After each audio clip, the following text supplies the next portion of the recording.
একজন পুরুষ যদি পরকিয়া করে তার শাস্তি কি? পুরুষ যদি পরকিয়া করে কিংবা নারী পরকিয়া করে শাস্তি একই।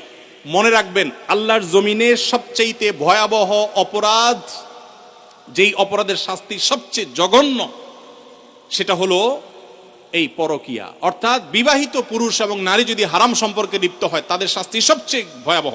কেন শাস্তি ভয়াবহ জানেন?